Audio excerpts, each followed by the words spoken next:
अच्छा हमनी के सर्वे से आइल बनी सन तो राउर शादी हो गइल बनू जी। कय गो लइका बा? 4 गो। 4 गो। पहिला लइका के नाम बताई। उसकी। हैं? उसकी। अरे उसकी ना, रौरा अपना लइका के नाम बताई। उसकी। अरे उसकी ना रौरा। हम अपने लड़का के नाम बताओ तो उसकी। अच्छा उसकी नाम हो। ओ दूसरा लड़का के नाम बताई। हैं? दूसरा लड़का के नाम। किसकी? अरे किसकी ना, रौरा अपना लड़का के नाम बताई। किसकी? किसकी? मेरा दूसरा बेटा का नाम है किसकी। अच्छा किसकी, कैसन कैसन खानदान बरे। अच्छा अपना पति के नाम बताई। किसका?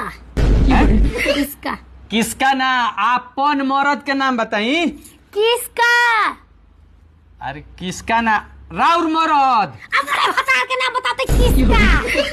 किसका नाम हो? बात हमरा नौकरिया नहीं का करे के, फालतू के नौकरी मत करो। नाम ना बताओ तो यार क्या करते